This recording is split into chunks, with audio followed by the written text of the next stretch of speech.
നമസ്കാരം. 9 മണി വാർത്ത ആരംഭിക്കുകയാണ്. കൊച്ചിയിൽ വട്ടിപ്പലിശക്കാരുടെ ഭീഷണിയിൽ ഒരു യുവതിക്ക് ജീവൻ നഷ്ടമായത് ഇന്നലെ രാത്രിയാണ്.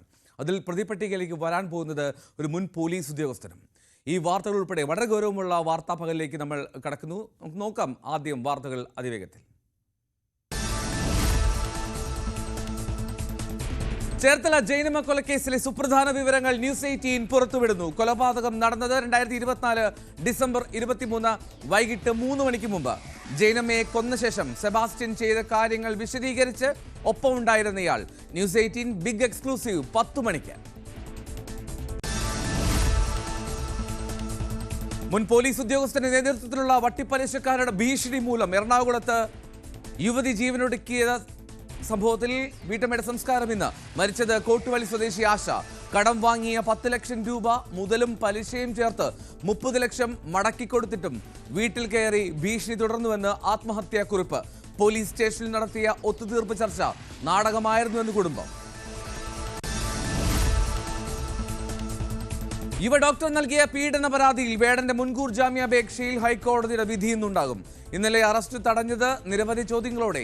വാഗ്ദാനം നൽകി പീഡിപ്പിച്ച് ഒരു സുപ്രഭാതത്തിൽ തന്നെ വഞ്ചിച്ചത് മാനസികമായി തകർത്തുവെന്ന് പരാതിക്കാരി. കേസിൽ അകത്താകുന്ന നേതാക്കളെ മന്ത്രിപദത്തിൽ നിന്ന് പുറത്താക്കാൻ വ്യവസ്ഥ ചെയ്യുന്ന ഭരണഘടനാ ഭേദഗതി ബിൽ ഇന്ന് പാർലമെന്റിൽ. 1 മാസം ജുഡീഷ്യൽ കസ്റ്റഡിയിലായാൽ പുറത്താക്കും. പ്രധാനമന്ത്രിയും മുഖ്യമന്ത്രിമാരും ബില്ലിന്റെ പരിധിയിൽ. ജമ്മു കശ്മീർ പുനഃസംഘടനാ നിയമ ഭേദഗതി, ഓൺലൈൻ ഗെയിമിംഗ് നിയന്ത്രണ ബില്ലുകളും ഇന്ന് സഭയിൽ. ഉപരാഷ്ട്രപതി തെരഞ്ഞെടുപ്പിൽ NDA സ്ഥാനാർത്ഥി CP രാധാകൃഷ്ണൻ ഇന്ന് പത്രിക നൽകും. ജയമുറപ്പിച്ച് BJP ക്യാമ്പ്. ഇന്ത്യ സഖ്യത്തിന്റെ യോഗവും ഇന്ന്. സ്ഥാനാർത്ഥി ജസ്റ്റിസ് സുദർശൻ റെഡ്ഡി പങ്കെടുക്കും. സുദർശൻ റെഡ്ഡിയുടെ പത്രികാ സമർപ്പണം നാളെ.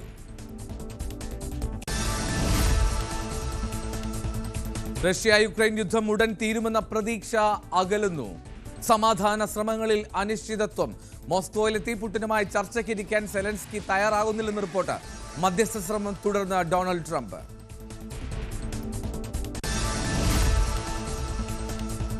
തർക്കങ്ങൾ പരിഹരിച്ച് ബന്ധം സുശക്തമാക്കാൻ ഇന്ത്യയും ചൈനയും.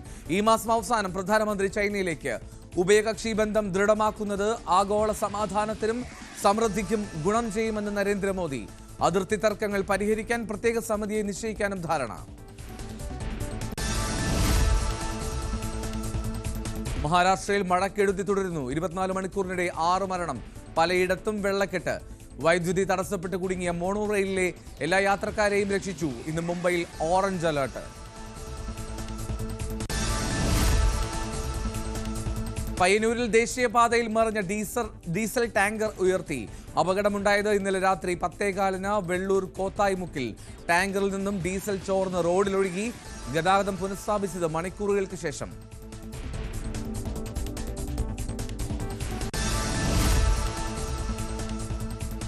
ഏഷ്യാകപ്പിനുള്ള ഇന്ത്യൻ ടീമിൽ ശ്രേയസ് അയ്യരെ ഉൾപ്പെടുത്താത്തതിൽ വ്യാപക പ്രതിഷേധം. അർഹിക്കുന്ന അവസരം നൽകണമെന്ന് R. അശ്വിൻ.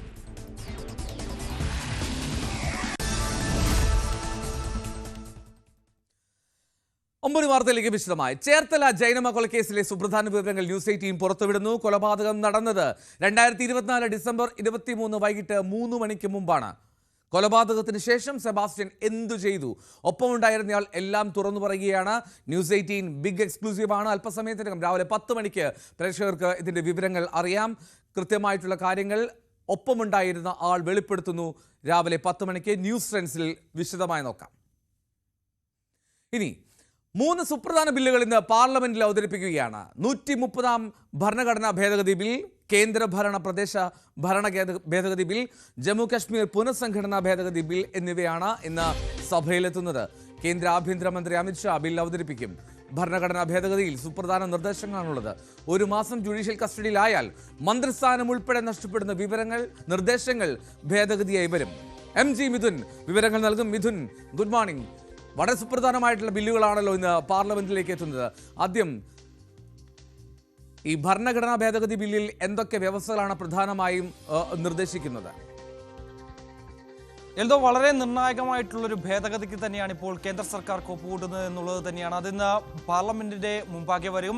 കേന്ദ്ര ആഭ്യന്തരമന്ത്രി അമിത്ഷാ അത് അവതരിപ്പിക്കുകയും ചെയ്യും. അതിലേറ്റവും പ്രധാനപ്പെട്ട കാര്യം അതായത് അകത്തായാൽ പുറത്തു പോകേണ്ടി വരുമെന്നുള്ളതാണ് ഏറ്റവും പ്രധാനപ്പെട്ട കാര്യം. അതായത് ഏതെങ്കിലും കേസിൽ 5 വർഷത്തിലധികം തടവ് ശിക്ഷ ലഭിക്കാവുന്ന കേസിൽ 30 ദിവസത്തോളം കസ്റ്റഡിയിലുണ്ട് എങ്കിൽ, അതായത് 30 ദിവസം കസ്റ്റഡിയിലിരുന്നു 31ാം ദിവസത്തിലേക്ക് കടക്കുകയാണ് എങ്കിൽ, അത് ഏതെങ്കിലും സംസ്ഥാനത്തെ മന്ത്രിമാരാണ് എങ്കിൽ മുഖ്യമന്ത്രിമാർ ഗവർണർക്ക് ശുപാർശ നൽകണം. അതായത് ഈ മന്ത്രിയെ പുറത്താക്കണം എന്നുള്ള ശുപാർശ മുഖ്യമന്ത്രിമാർ നൽകണം. അങ്ങനെ ഒരു ശുപാർശ നൽകിയില്ല എങ്കിൽ സ്വമേധയാ ഇത്തരത്തിൽ മന്ത്രിമാർക്ക് രാജിവെക്കാനുള്ള അവസരമുണ്ട്. അതല്ല എങ്കിൽ 31ാമത്തെ ദിവസം സ്വാഭാവികമായും ഇവർ ഈ ഒരു മന്ത്രിസ്ഥാനത്ത് തുടരാൻ അവകാശമില്ലാത്ത രീതിയിൽ അവർ വിരമിക്കൽ തരത്തിലേക്ക് പോവുകയും ചെയ്യും. അതായത് അവരെ അതിനകത്ത് നിന്ന് സ്വാഭാവികമായും അവർ പുറത്താക്കപ്പെടുക എന്ന രീതിയിലാണ് ഈ ഒരു ഭേദഗതി വരുന്നത്. അതായത് സംസ്ഥാനത്തെ മന്ത്രിമാർ തൊട്ട് അങ്ങ് പ്രധാനമന്ത്രിക്ക് വരെ ഇത്തരത്തിൽ ഈ ഒരു നിയമം ബാധകമാകും എന്നുള്ളത് തന്നെയാണ്. അതായത് മുഖ്യമന്ത്രിയുടെ കാര്യത്തിലാണെങ്കിൽ ഗവർണർക്ക് നേരിട്ട് തീരുമാനമെടുക്കാം. അതേസമയം പ്രധാനമന്ത്രിയുടെ ആണെങ്കിൽ രാഷ്ട്രപതിയാണ് ഇക്കാര്യത്തിൽ തീരുമാനമെടുക്കേണ്ടി വരിക എന്നുള്ളത് തന്നെയാണ്. മറ്റൊന്ന്, ഇവർ ഈ ശിക്ഷാ കാലാവധി പൂർത്തിയാക്കി വന്നാൽ തിരികെ ഈ ഒരു സ്ഥാനത്തേക്ക് കയറാൻ സാധിക്കുമെന്നുള്ളതാണ് ഏറ്റവും പ്രധാനപ്പെട്ട കാര്യം. അക്കാര്യത്തിൽ മറ്റ് ഭേദഗതികൾ ഉണ്ടാകുമോ, അതുമായി ബന്ധപ്പെട്ട് എന്തെങ്കിലും ഒരു വ്യക്തത ഇതുവരെയും ആഭ്യന്തര മന്ത്രാലയത്തിൻ്റെ ഭാഗത്തു നിന്ന് വന്നിട്ടില്ല എന്നുള്ളതാണ്. ഇന്ന് സഭയ്ക്ക് മുമ്പാകെ ഈ ഒരു വിഷയം വരുമ്പോൾ, ഈ ബില്ല് അവതരിപ്പിക്കുമ്പോൾ എന്തൊക്കെ ഭേദഗതികളാണ് ഇതിൽ ഉൾപ്പെടുത്തിയിരിക്കുന്നത് എന്നുള്ളത് വിശദമായി തന്നെ കാണാൻ സാധിക്കുകയും ചെയ്യും. സ്വാഭാവികമായും പ്രതിപക്ഷത്തിൻ്റെ ഭാഗത്ത് നിന്ന് വലിയ എതിർപ്പുയരാനുള്ള സാഹചര്യമുണ്ട്. ഇത്രയും കാര്യങ്ങൾ, അതായത് കേന്ദ്ര സർക്കാർ ഈ ഒരു കാര്യം ചെയ്യുന്നതിന് ഏറ്റവും പ്രധാനപ്പെട്ട കാര്യം അടുത്തിടെ ഉണ്ടായിട്ടുള്ള സംഭവ വികാസങ്ങളാണ്. ഏറ്റവും പ്രധാനപ്പെട്ടത് ഡൽഹി അന്നത്തെ മുഖ്യമന്ത്രിയായിരുന്ന അരവിന്ദ് കെജ്രിവാൾ ഇത്തരത്തിൽ ഡൽഹിയിൽ മദ്യനയ അഴിമതി കേസുമായി ബന്ധപ്പെട്ട ജയിലിൽ അഴിക്കുള്ളിലായപ്പോൾ പോലും മുഖ്യമന്ത്രി സ്ഥാനം രാജിവെക്കാനായി അദ്ദേഹം തയ്യാറായില്ലായിരുന്നു. ജയിലിനകത്ത് കിടന്നുകൊണ്ട് തന്നെ ഭരണം കൈയാളുന്ന തരത്തിലേക്ക് കാര്യങ്ങൾ പോവുകയും ചെയ്തു. ഇത്തരത്തിലുള്ള സാഹചര്യം ഒഴിവാക്കുന്നതിന് വേണ്ടിയാണ് ഈ ഒരു നടപടി ഇപ്പോൾ കേന്ദ്ര സർക്കാരിന്റെ ഭാഗത്തുനിന്നും ഉണ്ടായിരിക്കുന്നത്. പല സംസ്ഥാനങ്ങളിലും സമാനമായ രീതിയിലുള്ള സാഹചര്യങ്ങൾ ഉണ്ടായിരുന്നു. പല മന്ത്രിമാർ, പ്രത്യേകിച്ച് തമിഴ്നാട്ടിലടക്കം കെ പൊന്മുടി അടക്കമുള്ള മന്ത്രിമാർ ഇത്തരത്തിൽ അഴിമതി കേസുമായി ബന്ധപ്പെട്ട ജയിലറയ്ക്കുള്ളിലായിരുന്നു. പക്ഷേ അവരൊക്കെ മന്ത്രിസ്ഥാനം രാജിവെക്കാൻ തയ്യാറാകാതെ ഇരുന്ന ഒരു പശ്ചാത്തലമുണ്ട്. പിന്നീട് വന്ന ജയിലിൽ നിന്ന് പുറത്തിറങ്ങിയ ശേഷം വീണ്ടും മന്ത്രിസ്ഥാനത്തേക്ക് കയറുന്നൊരു പശ്ചാത്തലമുണ്ടായിരുന്നു. ഈ സാഹചര്യങ്ങളൊക്കെ മുന്നിൽ കണ്ടുകൊണ്ടാണ് ഇത്തരത്തിലൊരു നീക്കം കേന്ദ്ര സർക്കാരിൻ്റെ ഭാഗത്ത് നിന്ന് ഉണ്ടായിരിക്കുന്നത് എന്നുള്ളത് തന്നെയാണ് ഏറ്റവും പ്രധാനപ്പെട്ട കാര്യം. മറ്റൊന്ന്, ഒരു ചോദ്യമുണ്ട്. അതായത് പ്രധാനമന്ത്രിയെ അവർ തന്നെ നിയമിക്കുന്ന കേന്ദ്ര ഏജൻസികളിലെ ഉദ്യോഗസ്ഥർ എങ്ങനെ ചോദ്യം ചെയ്യും, അല്ലെങ്കിൽ അവരെ പുറത്താക്കപ്പെടുന്നതിന് വേണ്ടിയുള്ള നടപടി, അല്ലെങ്കിൽ ഈ 30 ദിവസത്തോളം കസ്റ്റഡിയിൽ വെക്കാൻ ഒരു തീരുമാനത്തിലേക്ക് അവർ കടക്കുമോ എന്നുള്ള സ്വാഭാവികമായിട്ടുള്ളൊരു ചോദ്യം പ്രതിപക്ഷത്തിൻ്റെ ഭാഗത്തുനിന്നും ഒക്കെ ഉണ്ടാകാനുള്ള സാധ്യതയുണ്ട്. പക്ഷേ ഏതൊരു ജനപ്രതിനിധിയായാലും അവർ ഭരണഘടനാ മൂല്യം ഉയർത്തിപ്പിടിച്ചുകൊണ്ട് ഒരു പദവിയിലിരിക്കുമ്പോൾ അവർ ഏതെങ്കിലും തരത്തിൽ അതിനെ കളങ്കപ്പെടുത്തുന്ന തരത്തിലുള്ള പ്രവർത്തികൾ ചെയ്താൽ അവർ പുറത്തു പോകണം. അത് തന്നെയാണ് ഈ ഒരു ഭേദഗതി ബില്ലിലൂടെ ലക്ഷ്യം വെക്കുന്നത് എന്നുള്ളൊരു വിശദീകരണമാണ് ആഭ്യന്തര വകുപ്പ് നൽകുകയും ചെയ്യുന്നത്. എന്തായാലും ഈ ഒരു തീരുമാനത്തിൽ വ്യാപക പ്രതിഷേധമുയരാനുള്ള ഒരു സാഹചര്യമുണ്ട്. പ്രതിപക്ഷം സ്വാഭാവികമായിട്ടും കഴിഞ്ഞ ദിവസങ്ങളിലൊക്കെയായി, കഴിഞ്ഞ ഈ ഒരു സമ്മേളനം ആരംഭിച്ചപ്പോൾ മുതൽ തന്നെ SIRലും ഒപ്പം തന്നെ വോട്ട് ചോരി ആരോപണത്തിലുമൊക്കെ വലിയ വ്യാപകമായ പ്രതിഷേധം പാർലമെന്റിലുടനീളം ഉയരുന്ന ഒരു പശ്ചാത്തലമുണ്ട്. വലിയ രീതിയിൽ പ്രക്ഷുബ്ധമാവുന്ന തരത്തിലേക്ക് പാർലമെന്റിന്റെ ഇരുസഭകളും മാറിയുന്ന ഒരു പശ്ചാത്തലമുണ്ട്.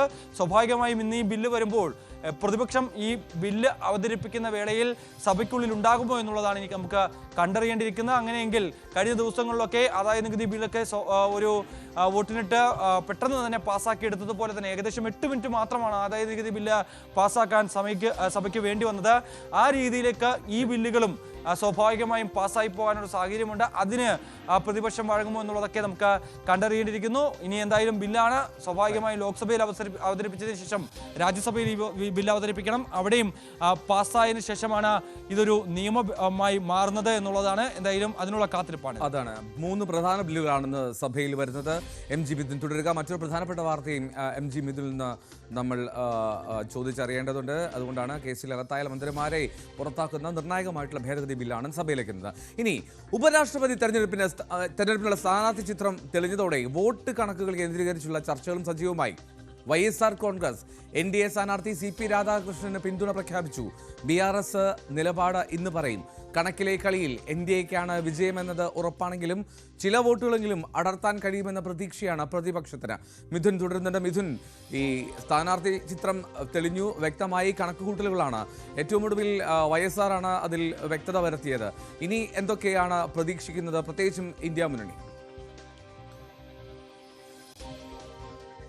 എൽദോ, ഇന്ന് അല്പസമയത്തിനകം തന്നെ ഇന്ത്യ സഖ്യത്തിന്റെ യോഗം ചേരുന്നുണ്ട്. 10 മണിക്കാണ് യോഗം ചേരുന്നത്. ഈ യോഗത്തിൽ ഇന്ത്യ സഖ്യത്തിന്റെ ഉപരാഷ്ട്രപതി സ്ഥാനാർത്ഥിയായ B. സുദർശൻ റെഡ്ഡി ഈ യോഗത്തിൽ പങ്കെടുക്കുകയും ചെയ്യും. നാളെയാണ് അദ്ദേഹം പത്രിക സമർപ്പിക്കുന്നത്. അതേസമയം NDA സ്ഥാനാർത്ഥി CP രാധാകൃഷ്ണൻ അദ്ദേഹം ഇന്ന് പത്രിക സമർപ്പിക്കും. ഇന്ന് കഴിഞ്ഞ ദിവസം NDAയുടെ യോഗത്തിൽ അദ്ദേഹം പങ്കെടുക്കുകയും ഒപ്പം തന്നെ പാർലമെന്ററി പാർട്ടി യോഗത്തിലടക്കം പങ്കെടുക്കുകയും ചെയ്തിരുന്നു. എന്തായാലും സ്വാഭാവികമായും നമുക്കറിയാം, കണക്കിലെ കളിയിൽ NDAയ്ക്ക് തന്നെയാണ് മുൻതൂക്കം എന്നുള്ളത് തന്നെയാണ്. 422 വോട്ടുകൾ NDAയ്ക്കുണ്ട്. അതുകൊണ്ട് തന്നെ സ്വാഭാവികമായും NDA സ്ഥാനാർത്ഥി തന്നെ വിജയിക്കുമെന്നുള്ള കാര്യം നിസ്സംശയം നമുക്ക് ഉറപ്പിച്ച് തന്നെ പറയുകയും ചെയ്യാം. പക്ഷേ വലിയൊരു പോരാട്ടം നടക്കട്ടെ എന്നുള്ള ഒരു നിലപാടിലായിരുന്നു ആദ്യഘട്ടം മുതൽ ഇന്ത്യ സഖ്യമുള്ളത്. കാരണം രാജ്നാഥ് സിംഗ് ഈ ഒരു ഉപരാഷ്ട്രപതിയെ തിരഞ്ഞെടുക്കുന്ന ഈ ഒരു വേളയിൽ അത് ഏകകണ്ഠമായി എല്ലാവരും ഒരുമിച്ചുകൊണ്ട് തന്നെ CP രാധാകൃഷ്ണനെ പിന്തുണയ്ക്കണമെന്നുള്ള ഒരു അഭ്യർത്ഥന നടത്തിയിരുന്നു. മല്ലികാർജ്ജുൻ ഖാർഗെയും ഒപ്പം തന്നെ MK സ്റ്റാലിൻ അടക്കമുള്ള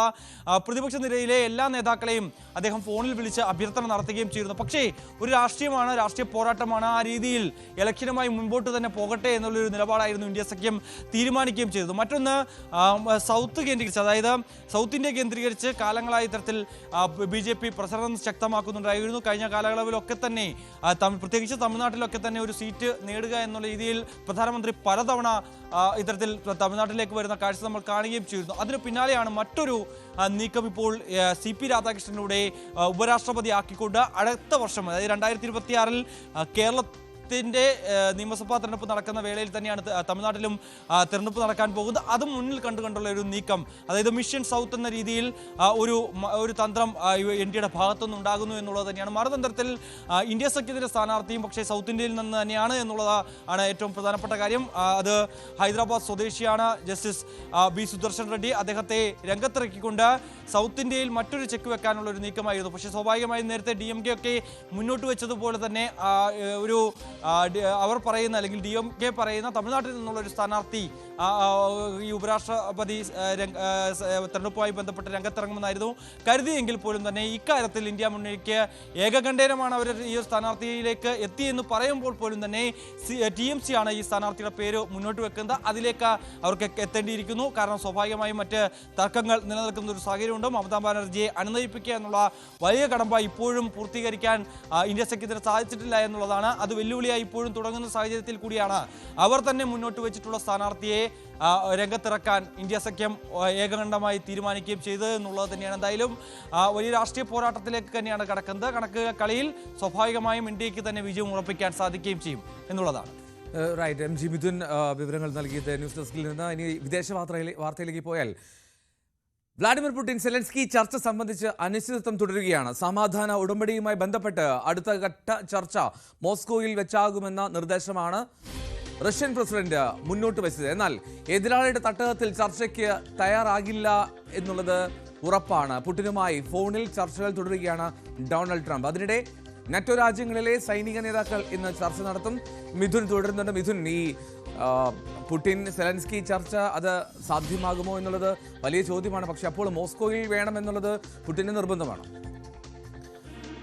എൽദോ, അങ്ങനെ തന്നെയാണ്. കാരണം ട്രംപാണ് ഇതിനൊരു സമാധാന ചർച്ചയ്ക്കായി ഇടനില നിൽക്കുകയും ഒപ്പം തന്നെ ഇരു നേതാക്കളെയും ചർച്ച നടത്തുകയും ചെയ്ത് ആദ്യം ഈ ഒരു ചർച്ചയിൽ അലാസ്കയിൽ വെച്ച് വേണമെന്നുള്ള നിർദ്ദേശം പുടിൻ തന്നെയാണ് നൽകിയത്. അമേരിക്കയിലേക്ക് 10 വർഷത്തിന് ശേഷം അദ്ദേഹം എത്തുകയും ഈ ചർച്ച വിജയകരമായി പൂർത്തീകരിക്കുകയും ചെയ്ത് നമ്മൾ കാണുകയും ചെയ്തതാണ്. ഒരുപക്ഷെ ഒരു അന്തിമ കരാറിലേക്ക് എത്താൻ സാധിച്ചില്ല എങ്കിൽ പോലും തന്നെ ഒരു പ്രതീക്ഷ നൽകുന്ന ഒരു കൂടിക്കാഴ്ച തന്നെയായിരുന്നു, അത്തരത്തിലൊരു ഉച്ചകോടി തന്നെയായിരുന്നു ട്രംപ് പുടിൻ കൂടിക്കാഴ്ചയിലൂടെ ഉണ്ടാവുകയും ചെയ്തു. പിന്നാലെ സെലൻസ്കിയുമായി നടത്തിയ ഈ ചർച്ചയിലും സമാന സാഹചര്യം തന്നെയായിരുന്നു ഉരുത്തിരിഞ്ഞത്. വെടിനിർത്തലിലേക്ക് കാര്യങ്ങൾ പോയില്ല എങ്കിൽ പോലും തന്നെ സമാധാനം അകലെയല്ല എന്ന രീതിയിലായിരുന്നു നമ്മൾ പ്രതീക്ഷിച്ചത്. പക്ഷേ അപ്പോൾ തന്നെ, അതായത് അലാസ്കയിൽ നടന്ന കൂടിക്കാഴ്ചയിൽ തന്നെ ട്രംപിനെ പുടിൻ ക്ഷണിച്ചിരുന്നു. അടുത്ത 2ാം ഘട്ട ചർച്ചകൾ അത് മോസ്കോയിൽ വെച്ച് നടക്കട്ടെ, അങ്ങോട്ടേക്ക് വരൂ എന്നുള്ളൊരു ക്ഷണം പുടിൻ്റെ ഭാഗത്തു നിന്നും ഉണ്ടായിരുന്നു. പക്ഷേ അപ്പോഴൊരു സമ്മതം മൂളിയില്ല എന്നും മാത്രം ആയിരുന്നു ട്രംപ്. അല്ലെങ്കിൽ അത്തരത്തിലൊരു അനുഭവപൂർണ്ണമായിട്ടുള്ളൊരു നടപടി ട്രംപിൻ്റെ ഭാഗത്തുനിന്ന് ഉണ്ടായില്ല എങ്കിൽ പോലും സ്വാഭാവികമായും അത്തരത്തിലുള്ളൊരു ആവശ്യം പുടിൻ വെച്ചതുകൊണ്ട് തന്നെ അത് പരിഗണിക്കേണ്ടി വരുമെന്ന് ട്രംപിന് നന്നായിട്ട് അറിയുകയും ചെയ്യാം. പക്ഷേ ഇത്രയും കാലങ്ങളായി, അതായത് 2.5 വർഷക്കാലമായി ഇങ്ങനെ അനന്തമായി നീണ്ടുപോവുകയാണ് യുക്രൈൻ റഷ്യ യുദ്ധം. അങ്ങനെ പല നാശനഷ്ടങ്ങളും തങ്ങളുടെ രാജ്യത്തിന് മേലുണ്ടാക്കിയ റഷ്യയുടെ മണ്ണിൽ പോയി എങ്ങനെ ഒരു ചർച്ച നടത്താനാകുമെന്നുള്ളൊരു ചോദ്യമാണ് സെലൻസ്കി മുന്നോട്ട് വെക്കുന്നത്. അതുകൊണ്ട് തന്നെ അവിടെ വെച്ച് ചർച്ചയ്ക്ക് തയ്യാറല്ല എന്നുള്ള നിലപാടിൽ സെലൻസ്കി ഉറച്ചു നിൽക്കുന്നു എന്നുള്ളത് തന്നെയാണ്. അത് ട്രംപിനെ സംബന്ധിച്ച് വലിയ വെല്ലുവിളിയാണ്. കാരണം നാറ്റോ രാജ്യങ്ങളെ ഇനി അനുനയിപ്പിക്കേണ്ടതായിട്ടുണ്ട്. ഒപ്പം തന്നെ ട്രംപ് പുടിൻ കൂടിക്കാഴ്ചയിൽ ഉണ്ടായിട്ടുള്ള ചില കാര്യങ്ങൾ അതെന്താണ് എന്ന് നേതാക്കൾ വ്യക്തമാക്കിയില്ലെങ്കിൽ പോലും തന്നെ ഇക്കാര്യങ്ങൾ നാറ്റോ രാജ്യങ്ങളെയും ഒപ്പം തന്നെ സെലൻസ്കിയും പറഞ്ഞു മനസ്സിലാക്കുമെന്ന് ട്രംപ് നേരത്തെ വാർത്താ സമ്മേളനത്തിന് പറഞ്ഞു വെക്കുകയും ചെയ്തൊരു പശ്ചാത്തലമുണ്ട്. അതൊക്കെ ചേർത്ത് വായിക്കുമ്പോൾ എല്ലാ കാര്യത്തിലും ട്രംപിന് ഇത്തരത്തിൽ പുടിനോട് വഴങ്ങി മുന്നോട്ട് പോകേണ്ടതില്ല എന്നുള്ളത് തന്നെയാണ്. അതുകൊണ്ട് തന്നെ ഒരു സമവായ നീക്കം എന്ന രീതിയിൽ ഹംഗറിയുടെ തലസ്ഥാനത്ത് ഈ ഒരു അടുത്ത വേദി ഒരുക്കാം, അതായത് ഈ ഒരു ത്രികക്ഷി സമ്മേളനത്തിനായി ഒരു വേദി ഒരുക്കാം എന്നുള്ളൊരു നിലപാടിലാണ് ട്രംപ് ഉള്ളത്. ഇക്കാര്യം പുടിനെയും ഒപ്പം തന്നെ സെലൻസ്കിയും ഇത് നേരിട്ട് അറിയിക്കാൻ തന്നെയാണ് തീരുമാനം. മറ്റൊന്ന്, സൈനിക തലത്തിലുള്ള കൂടിയാലോചനകൾ നടക്കുന്നുണ്ട്. അത് ഈ വിഷയങ്ങളൊന്നും തന്നെ ആ ഒരു കൂടിയാലോചനകളിൽ വരില്ല എന്നുള്ളത് തന്നെയാണ്. അത് യുക്രൈൻ്റെ സുരക്ഷയുമായി ബന്ധപ്പെട്ടുള്ള കാര്യങ്ങൾ ചർച്ച ചെയ്യുന്നതിന് വേണ്ടിയാണ് ആ ഒരു യോഗം ഇന്ന് വൈകിട്ടോടെ ചേരുന്നത്. റൈറ്റ്. എന്നാൽ അനിശ്ചിതത്വം തുടരുന്നുവെന്നാണ് MG ബിദൻ റിപ്പോർട്ട് ചെയ്യുന്നത് ന്യൂസ് ഡെസ്കിൽ നിന്ന്. ഇനി മറ്റൊരു പ്രധാനപ്പെട്ട വാർത്ത, അത് ഇന്ത്യയും ചൈനയും തമ്മിലുള്ള ബന്ധം ശക്തമാക്കാൻ, രണ്ട് രാജ്യങ്ങളും തമ്മിലുള്ള ബന്ധം സുസ്ഥിരമാക്കാൻ വേണ്ടിയുള്ള ധാരണയിലേക്ക് എത്തിയെന്നുള്ളതാണ്. ഓഗസ്റ്റ് അവസാനം പ്രധാനമന്ത്രി നരേന്ദ്രമോദി ചൈന സന്ദർശിക്കും. ഓഗസ്റ്റ് 31, സെപ്റ്റംബർ 1 തീയതികളിൽ ചൈനയിലെ ടിയാൻജിനിൽ നടക്കുന്ന ഷാങ്ഹായ് കോർപ്പറേഷൻ ഓർഗനൈസേഷൻ ഉച്ചകോടിയിൽ പ്രധാനമന്ത്രി നരേന്ദ്രമോദി പങ്കെടുക്കും. ഇന്ത്യയും ചൈനയും തമ്മിലുള്ള ബന്ധം സുസ്ഥിരവും ക്രിയാത്മകവും ദൃഢവുമാകുമെന്നും അത് ആഗോള സമാധാനത്തിനും ഒപ്പം സമൃദ്ധിക്കും ഗുണം ചെയ്യുമെന്നും ഇന്നലെ ചൈനീസ് വിദേശകാര്യമന്ത്രി വാങ് യിയുമായുള്ള കൂടിക്കാഴ്ചയ്ക്ക് ശേഷം പ്രധാനമന്ത്രി എക്സിൽ കുറിച്ചിരുന്നു. അതിർത്തി തർക്കങ്ങൾ പരിഹരിക്കാൻ പ്രത്യേക സമിതിയും രൂപീകരിച്ചു. അജയ് സുധാ ബിജു ചേരുന്നു വിവരങ്ങളുമായി. അജയ്, ഇന്ത്യ ചൈന ഭായ് ഭായ് എന്നൊക്കെ നമ്മൾ പറയാറുണ്ട്, പക്ഷെ അതിനപ്പുറത്തേക്ക് ഒരുപാട് തർക്കങ്ങൾക്കും സംഘർഷങ്ങൾക്കും ഒക്കെ ഇടയിലാണ് രണ്ട് രാജ്യങ്ങൾ ഇപ്പോൾ ഇത്തരമൊരു നീക്കവുമായി എത്തുന്നത്. എത്രത്തോളം പ്രതീക്ഷ പകരുന്നു ഈ പ്രഖ്യാപനങ്ങളെല്ലാം? എൽദോ സൂചിപ്പിച്ചതുപോലെ തന്നെ ഈ ഇന്ത്യ ചൈന ഭായ് ഭായ് എന്ന ഒരു തുടക്കത്തിൽ നമുക്ക് സ്വാതന്ത്ര്യം ലഭിച്ചതിൻ്റെ ആ പ്രാരംഭഘട്ടത്തിൽ ചൈനയുമായിട്ട് അടുക്കാൻ നമ്മൾ ശ്രമിച്ചിരുന്നു. എന്നാൽ അവരെ വിശ്വസിക്കാൻ കൊള്ളില്ല എന്നുള്ള രീതിയിലുള്ള പല സംഭവങ്ങൾ അതിനുശേഷം പല ഘട്ടങ്ങളിലായി ഉണ്ടായി. ആദ്യം ഇന്ത്യ ചൈന യുദ്ധമുണ്ടായി, പിന്നീട് പലതരത്തിലുള്ള അതിർത്തി തർക്കങ്ങൾ ഉണ്ടായി. അതുപോലെ തന്നെ UN ഉൾപ്പെടെ ഇന്ത്യക്കെതിരെ ശക്തമായ നിലപാടെടുത്തു. ഏറ്റവും തൊട്ടടുത്തുള്ള സംഭവം നോക്കുകയാണെങ്കിൽ ഓപ്പറേഷൻ സിന്ധുവിൻ്റെ സമയത്ത് പാകിസ്ഥാന് ആയുധങ്ങൾ കൈമാറുന്ന തരത്തിലുള്ള നീക്കങ്ങളുണ്ടായി. എന്നാൽ ഇവയ്ക്കെല്ലാം അപ്പുറം ഇപ്പോൾ ലോക സാമ്പത്തിക ക്രമം തന്നെ മറിയുന്ന ഒരു വലിയ അവസ്ഥയിലേക്ക് പൊയ്ക്കൊണ്ടിരിക്കുകയാണ്. അത് തീർച്ചയായിട്ടും ഇന്ത്യയും ചൈനയും ഒരുപോലെ ബാധിക്കുന്ന പ്രശ്നമാണ്. അമേരിക്ക താരിഫ് യുദ്ധവുമായി ലോകരാജ്യങ്ങൾക്ക് ഭീഷണിയുമായി രംഗത്തെത്തിയിരിക്കുകയാണ്. പ്രധാനമായിട്ടും റഷ്യയിൽ നിന്ന് എണ്ണ വാങ്ങുന്നതിൻ്റെ പേരിൽ ഇന്ത്യക്കും ചൈനയ്ക്കും എതിരെ ശക്തമായിട്ടുള്ള തീരുവകൾ ചുമത്തുന്നു. അപ്പോൾ ഈ ഒരു ഘട്ടത്തിൽ ഇരു രാജ്യങ്ങളും ഒന്നിച്ചു നിൽക്കേണ്ട അനിവാര്യത അത് തിരിച്ചറിഞ്ഞുകൊണ്ട് തന്നെയാണ് ഇപ്പോൾ രണ്ട് രാജ്യങ്ങളും തമ്മിൽ കൂടുതൽ അടുക്കുന്നത്. ഇതിനൊരു തുടക്കമിട്ടത് കഴിഞ്ഞ വർഷം റഷ്യയിൽ വെച്ച് നടന്ന ബ്രിക്സ് ഉച്ചകോടിയിൽ പ്രധാനമന്ത്രി നരേന്ദ്രമോദിയും അതുപോലെ ഷീ ജിൻ പിങ്ങും തമ്മിൽ നടത്തിയ കൂടിക്കാഴ്ചയ്ക്ക് ശേഷമായിരുന്നു. ഈ 9 മാസങ്ങളിൽ ഇരു രാജ്യങ്ങളുടെ ബന്ധം ഊഷ്മളമായി എന്ന് ഇന്നലെ അജിത് ഡോവൽ തന്നെ സാക്ഷ്യപ്പെടുത്തുകയായിരുന്നു. അതിനുശേഷം 23ാം തലത്തിലുള്ള അതിർത്തി തർക്കങ്ങളുടെ ഒരു സമന്വയത്തിന് അജിത് ഡോവൽ കഴിഞ്ഞ വർഷം ബീജിംഗിലെത്തിയിരുന്നു. ഇപ്പോൾ അതിൻ്റെ തൊട്ടടുത്ത ഘട്ടം 24ാം ഘട്ട ചർച്ചകൾക്കായിട്ടാണ് ഇപ്പോൾ ചൈനീസ് വിദേശകാര്യമന്ത്രിയായിട്ടുള്ള വാങ് യി ഇന്ത്യയിലേക്ക് എത്തിയത്. അദ്ദേഹത്തിൻ്റെ ദ്വിദിന സന്ദർശനത്തിൽ അദ്ദേഹം ആദ്യം S ജയശങ്കറിനെ സന്ദർശിക്കുന്നു. ഇന്നലെ അജിത് ഡോവലുമായി അതിർത്തിയിലെ കാര്യങ്ങൾ ചർച്ച ചെയ്യുന്നു. അതിനുശേഷമാണ് വൈകുന്നേരം പ്രധാനമന്ത്രി നരേന്ദ്രമോദിയെ സന്ദർശിക്കുകയുണ്ടായത്. ഇതിനു മുൻപ് തന്നെ ഇപ്പോൾ ജയശങ്കറും അതുപോലെ തന്നെ അജിത് ഡോവലും പറഞ്ഞിട്ടുള്ള കാര്യങ്ങളെ ഊട്ടി ഉറപ്പിക്കുന്നത് തന്നെയായിരുന്നു പ്രധാനമന്ത്രി പ്രധാനമന്ത്രി നരേന്ദ്രമോദിയുടെ പ്രസ്താവന. ഇരു രാജ്യങ്ങളും തമ്മിൽ കൂടുതൽ അടുക്കുകയാണ്. മുൻപ് മുടങ്ങിപ്പോയിട്ടുള്ള വ്യാപാര ബന്ധങ്ങളും അതുപോലെ തന്നെ ഇരു രാജ്യങ്ങൾക്കുമിടയിലെ വിമാന സർവീസുകൾ, അതിർത്തി പ്രശ്നങ്ങൾ തീർക്കാനായിട്ട് പ്രത്യേക സമിതിയെ രൂപീകരിക്കും. വടക്ക് ഭാഗത്ത് ഇരു രാജ്യങ്ങളുടെയും അതിർത്തി നിർണയത്തിലുള്ള തർക്കങ്ങൾ തീർക്കാൻ രൂപീകരിച്ചതുപോലെയുള്ള സമിതി, അത് മധ്യമേഖലയിലും കിഴക്കൻ മേഖലയിലും അതേപോലെയുള്ള സമിതി തന്നെ രൂപീകരിക്കും. അതുപോലെ തന്നെ ഇരു രാജ്യങ്ങൾക്കുമിടയിലെ നദീജല കൈമാറ്റവുമായി ബന്ധപ്പെട്ട് അതിന് ധാരണയുണ്ടാക്കും. ചൈന ഇന്ത്യയിലേക്ക് ഇറക്കുമതി ചെയ്തിരുന്ന ഇപ്പോൾ ബോറിംഗ് പോലെയുള്ള ഉപകരണങ്ങൾ, അതുപോലെ തന്നെ വലിയ പാലങ്ങൾ നിർമ്മിക്കാൻ, അതുപോലെ ഈ തുരങ്കങ്ങൾ തുരക്കാനായിട്ടുള്ള വൻകിട ഉപകരണങ്ങളുടെ ഇറക്കുമതി അത് കൂട്ടും. അതുപോലെ റയർ എർത്ത് എലമെൻറ്റ്സ്, പിന്നെ ഫെർട്ടിലൈസേഴ്സ്, അതെല്ലാം ഇന്ത്യയിലേക്ക് കൂടുതൽ ഇറക്കുമതി ചെയ്യുമെന്നും ചൈന ഇപ്പോൾ നിലവിൽ അറിയിച്ചിട്ടുണ്ട്. അതുപോലെ തന്നെ ഇന്ത്യ ചൈനീസ് പൗരന്മാർക്ക് കൂടുതൽ വിസ നൽകും. ചൈനയുമായിട്ടുള്ള കമ്പനികളുമായിട്ട് ബന്ധപ്പെടുത്തി വ്യാപാരം അത് കൂടുതൽ ശക്തമാക്കാനുള്ള ഒരു നീക്കവുമുണ്ട്. ചൈനയുമായിട്ടുള്ള ഡയറക്റ്റ് ഫ്ലൈറ്റ് സർവീസ് അത് പുനഃസ്ഥാപിക്കാനായിട്ടുള്ള നീക്കമുണ്ട്. മാത്രമല്ല ഇന്ത്യയിൽ നിന്നുള്ള തീർത്ഥാടകർക്ക് ചൈന വിസ അനുവദിക്കും എന്ന് അറിയിച്ചിട്ടുണ്ട്. ഇത്തരത്തിൽ രണ്ട് രാജ്യങ്ങളും തമ്മിലുള്ള ബന്ധം അത് കൂടുതൽ ഒരു മനോഹരമായിട്ട് തന്നെ മുന്നോട്ട് പോവുകയാണ്. ഇതിൻ്റെ ഒരു അടുത്ത ഘട്ടം എന്നോണം പ്രധാനമന്ത്രി നരേന്ദ്രമോദി ഈ മാസം അവസാനം 31-ാം തീയതിയോടുകൂടി ചൈനയിലെത്തും. ചൈനയിലുള്ള ഷാങ്ഹായ് സഹകരണ സംഘത്തിൻ്റെ സമ്മിറ്റിൽ, അതിൻ്റെ ഉച്ചകോടിയിൽ പങ്കെടുക്കാൻ വേണ്ടിയിട്ടാണ് നരേന്ദ്രമോദി ചൈനയിലെത്തുന്നത്. 2026 ബ്രിക്സ് ഉച്ചകോടി അത് ഇന്ത്യയിൽ വെച്ച് നടത്താനാണ് നിലവിലെ തീരുമാനം. ഇതിൽ പങ്കെടുക്കാനായിട്ട് ഷീ ജിൻപിങ് അടുത്ത വർഷത്തോടെ ഇന്ത്യയിൽ എത്തുമെന്നും അറിയിച്ചിട്ടുണ്ട്. അപ്പോൾ ഇരു രാജ്യങ്ങളും അമേരിക്ക ഭീഷണി ശക്തമാക്കുന്ന സന്ദർഭത്തിൽ കൂടുതൽ അടുക്കുന്ന കാഴ്ചയാണ്. പുതിയൊരു ലോകക്രമം തന്നെ ഗ്രേറ്റർ ഏഷ്യയുമായി ബന്ധപ്പെട്ട് സംജാതമാവുന്നതാണ് നമുക്ക് കാണാൻ സാധിക്കുന്നത്. റൈറ്റ്, എന്തായാലും പ്രതീക്ഷ വെക്കാം. ഇന്ത്യ ചൈന കൂടുതൽ ബന്ധം അത് ദൃഢമാക്കാനുള്ള ശ്രമങ്ങൾ ആരംഭിക്കുന്നു എന്നുള്ളതിൽ. മഴക്കെടുതിയിൽ മഹാരാഷ്ട്രയിൽ കഴിഞ്ഞ 24 മണിക്കൂറിനിടെ 6 മരണം. മുംബൈ നഗരത്തിൽ പലയിടത്തും വെള്ളക്കെട്ട് തുടരുകയാണ്. അതിനിടെ സാങ്കേതിക തകരാർ കാരണം നിന്നുപോയ മോണോ റെയിലിൽ നിന്ന് 750 യാത്രക്കാരെ രക്ഷിച്ചു. സഞ്ചാരത്തിനിടെ ഉയരപ്പാതയിലാണ് വൈദ്യുതി വിതരണം തകരാറിലായി ട്രെയിൻ കുടുങ്ങിപ്പോയത്. ഇന്ന് നഗരത്തിൽ ഓറഞ്ച് അലർട്ടാണ്. അതേസമയം മഹാരാഷ്ട്രയിലും ഉത്തരേന്ത്യൻ സംസ്ഥാനങ്ങളിലും മഴ തുടരുകയാണ്. ഡൽഹിയിൽ ഉൾപ്പെടെ വ്യോമഗതാഗതം തടസ്സപ്പെട്ടു.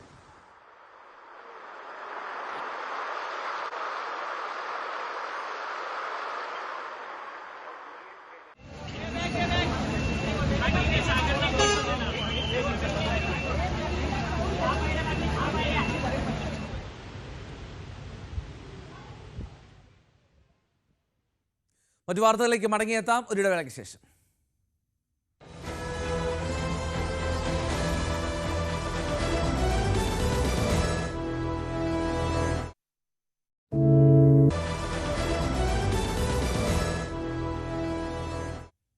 വാർത്തകളിലേക്ക്. എറണാകുളം കോട്ടുവള്ളിയിൽ വട്ടിപ്പലിശക്കാരിയായ അയൽവാസിയിൽ നിന്നുണ്ടായ ഭീഷണിയെ തുടർന്ന് പുഴയിൽ ചാടി ആത്മഹത്യ ചെയ്ത വീട്ടമ്മയുടെ പോസ്റ്റ്മോർട്ടം ഇന്ന് നടക്കും. രാവിലെ പറവൂർ താലൂക്ക് ആശുപത്രിയിലാണ് ആശ ബെന്നിയുടെ പോസ്റ്റ്മോർട്ടം. ഇന്നലെ ഉച്ചയോടുകൂടിയാണ് വീടിന് സമീപത്തെ പുഴയിൽ ചാടി ആശ ആത്മഹത്യ ചെയ്തത്. കടം വാങ്ങിയ 10 ലക്ഷം രൂപയ്ക്ക് പകരമായി 30 ലക്ഷത്തോളം രൂപ നൽകിയിട്ടും വീണ്ടും പണം ആവശ്യപ്പെട്ട് ബിന്ദുവും ഭർത്താവ് പ്രദീപും ഭീഷണിപ്പെടുത്തിയെന്നാണ് പരാതി. ഇതിൽ മനംനൊന്താണ് ആത്മഹത്യയെന്ന് സൂചിപ്പിക്കുന്ന ആശയുടെ കുറിപ്പ് പോലീസ് കണ്ടെത്തിയിട്ടുണ്ട്. ഭീഷണിപ്പെടുത്തിയ പോലീസ് ഉദ്യോഗസ്ഥനായ പ്രദീപ് കുമാർ വാരാപ്പുഴ ഉരുട്ടിക്കൊലക്കേസിൽ കൈക്കൂലി മേടിച്ചതിന് നടപടി നേരിട്ടയാളാണ്. നവമി ദിനേശ് വിവരങ്ങളായി ചേരുന്നു. നവമി, അതിക്രൂരമാണ്. 10 ലക്ഷം രൂപയാണ് വാങ്ങിയത്. 30 ലക്ഷം രൂപ കൊടുത്തിട്ടും വീണ്ടും ആ ഭീഷണി തുടരുക എന്ന് പറഞ്ഞാൽ, അതും ഒരു നിയമപാലകന്റെ നേതൃത്വത്തിൽ. കുടുംബം എന്താണ് പറയുന്നത്?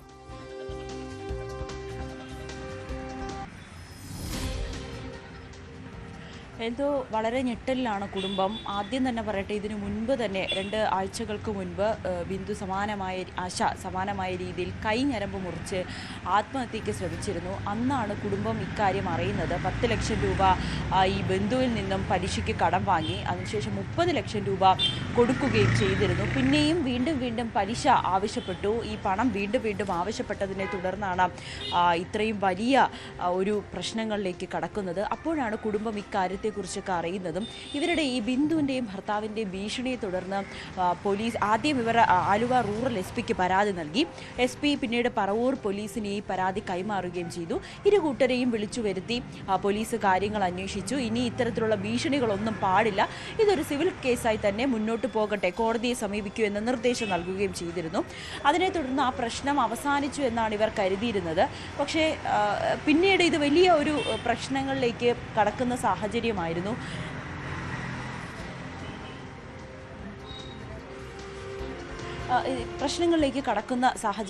പോലീസിനെയൊക്കെ വിവരം അറിയിച്ച് പോലീസിൻ്റെ സാന്നിധ്യത്തിൽ ഈ പ്രശ്നങ്ങൾ അവസാനിച്ചുവെങ്കിൽ പോലും ബിന്ദുവും ഭർത്താവും ഈ സംഭവം വിട്ടിരുന്നില്ല. വീണ്ടും വീണ്ടും ആവർത്തിച്ച് ഇവരോട് ഇക്കാര്യങ്ങൾ ചോദിക്കുകയായിരുന്നു. പിന്നെ ആദ്യം നിങ്ങൾ അറിഞ്ഞിരുന്നില്ല അല്ലേ ഇങ്ങനെ പൈസ വാങ്ങിയത്? ഇല്ല, അറിയില്ല. മാനസികമായി വളരെ വിഷമത്തിലായിരുന്നു ബിന്ദു. അല്ല, അന്ന് വിഷമമല്ലായിരുന്നു. ഈ ഞെരക്കൊക്കെ മുറിക്കുന്ന നേരത്തൊന്നും വിഷമം ഉണ്ടായിരുന്നില്ല. അതിന് ശേഷം ഈ മറ്റവരിൽ നിന്നുണ്ടായ പ്രകോപനം, ഭീഷണി ഇതിന് ശേഷം ഉണ്ടായിട്ടുണ്ടാവുള്ളൂ. ഇവിടെ വന്നും വലിയ പ്രശ്നം ഉണ്ടാക്കിയിരുന്നല്ലേ? ഇവിടെ ഈ കഴിഞ്ഞ ദിവസം വന്ന് വലിയ പ്രശ്നം ഉണ്ടാക്കിയത്. അതിന് ശേഷമുള്ള വെള്ളത്തിൽ ചാടി. ബിന്ദുവും ഭർത്താവും മുൻപും ഇതുപോലെ ഭീഷണിപ്പെടുത്തുകയൊക്കെ ചെയ്തിട്ടുണ്ടോ? അത് ഞങ്ങൾക്കറിയില്ല. ഞാൻ ഇവിടുത്തുകാരനല്ല, ചേന്നാമലത്തുനിന്ന് തന്നെയാണ്. അപ്പോൾ പിന്നെ നമ്മൾ ഇവിടുത്തെ കാര്യം എപ്പോഴും അറിയാൻ പറ്റില്ല. പിന്നെ ഇപ്പോഴാണ് ഇക്കാര്യങ്ങളൊക്കെ അറിയണം. വലിയ വേദനയിൽ തന്നെയാണ് ഇത്. അവർ കുടുംബം സംസാരിക്കുമോ എന്നറിയില്ല. അവർ വലിയൊരു വിഷമത്തിൽ കൂടിയാണ്. ഇക്കാര്യം ഇപ്പോഴാണ് ഞങ്ങൾ അറിയണത്. ഒന്നും തുറന്ന് പറഞ്ഞിട്ടുണ്ടായില്ല. വിളിക്കരുത്തി കൈ മുറിച്ച് കഴിഞ്ഞപ്പോഴാണ് ഞങ്ങളെല്ലാവരും അറിയണത് തന്നെ ഇങ്ങനത്തെ പ്രശ്നങ്ങളുണ്ടെന്നുള്ളത്. പിന്നെ ഇവരുടെ ഇപ്പം ഇങ്ങനെ ചെയ്തത് അവരുടെ ചീത്ത പറയലൊക്കെ കൂടിയിട്ട് മാനസികമായിട്ട് പുള്ളി തളർന്നു പോയി.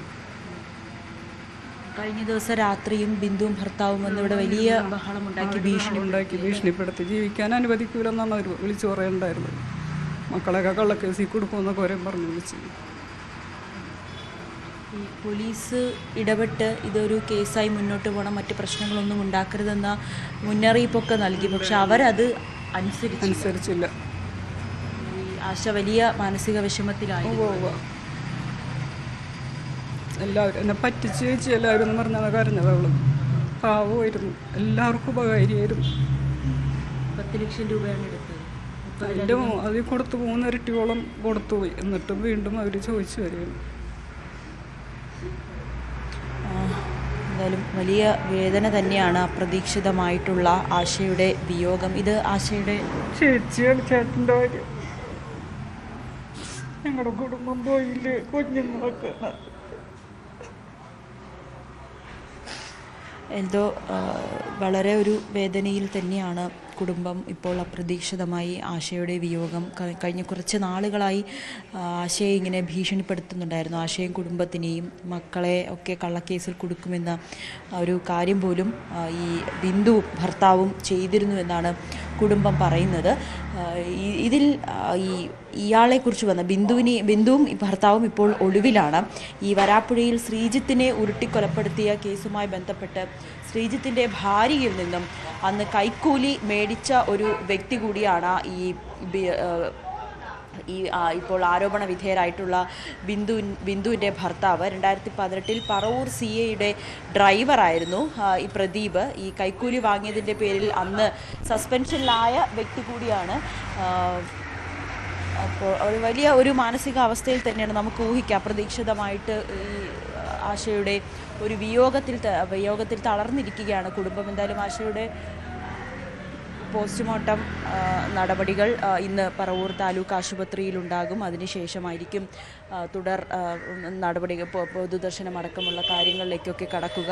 എന്തായാലും വലിയ നമ്മളിതിനു മുൻപും സമാനമായ രീതിയിൽ കേട്ടിട്ടുണ്ട്. ഈ പലിശയ്ക്ക് കടം കൊടുക്കുക, പിന്നീട് അത് എത്രമാത്രം നമ്മൾ തിരിച്ചടച്ചാൽ പോലും അവർ വന്ന് ഭീഷണിപ്പെടുത്തുന്ന സാഹചര്യവും. ഇവിടെ ദൃശ്യങ്ങളൊക്കെ ഉണ്ട്. ഇവരുടെ കുടുംബം, ഈ ബിന്ദുവും ഭർത്താവ് പ്രദീപും വന്ന് ഈ വീട്ടിലെത്തി ഇവരെ ഭീഷണിപ്പെടുത്തുന്ന ഭീഷണിപ്പെടുത്തുകയും ഇവരോട് കൊല്ലുമെന്ന് ഭീഷണിപ്പെടുത്തുകയും നിങ്ങളെ ജീവിക്കാൻ അനുവദിക്കില്ല, മകനെ കള്ളക്കേസിൽ കൊടുക്കുമെന്ന പല കാര്യങ്ങളുമൊക്കെ പറഞ്ഞ് വെല്ലുവിളിക്കുന്ന ദൃശ്യങ്ങളുമൊക്കെ ഇതിനോടകം തന്നെ പ്രചരിക്കുന്നുണ്ട്. പോലീസ് സ്റ്റേഷന് പുറത്തിറങ്ങി പോലീസ് ഇതൊരു കോടതിയിൽ കേസായി തന്നെ മുന്നോട്ട് പോകണം, സിവിൽ കേസാണ് എന്ന് പറഞ്ഞുകൊണ്ട് ഇരുവരെയും ഇനി പ്രശ്നങ്ങൾ ഉണ്ടാക്കരുതെന്ന് നിർദ്ദേശം നൽകി പറഞ്ഞു വിട്ടിട്ട് പോലും ബിന്ദുവും ആശയുടെ കുടുംബത്തിനെ വലിയ രീതിയിൽ ഭീഷണിപ്പെടുത്തിയിരുന്നു. പോലീസ് സ്റ്റേഷന് മുന്നിൽ വെച്ച് തന്നെ പോലീസും ഇവരെ താക്കീത് ചെയ്തു, ഇനി ഇത്തരത്തിലുള്ള പ്രശ്നങ്ങൾ ഉണ്ടാകരുതെന്ന്. പക്ഷേ ബിന്ദുവും ഭർത്താവും അത് ചെവിക്കൊണ്ടില്ല, വീണ്ടും വീണ്ടും ഭീഷണിപ്പെടുത്തുകയും കൂടുതൽ പലിശ വേണമെന്ന്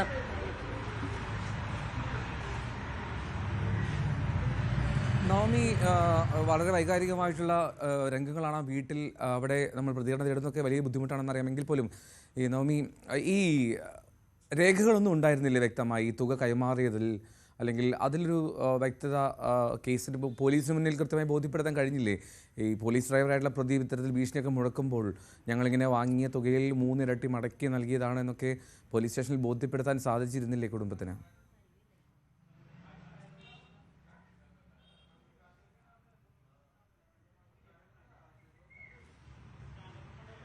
ഓക്കെ, അങ്ങേയറ്റം ദൗർഭാഗ്യകരമായിട്ടുള്ള സാഹചര്യമാണ് അവിടെ ഉള്ളത്.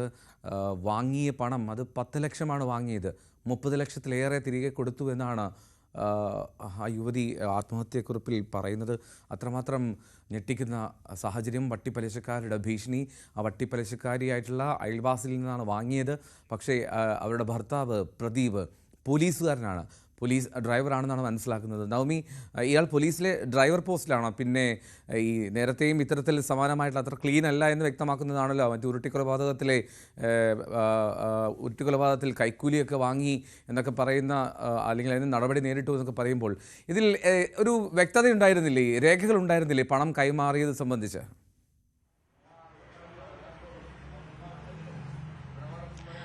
അതിലാണ് എൽദോ ഇവിടെ ഒരു ചെറിയ പ്രശ്നം നിലനിൽക്കുന്നത്.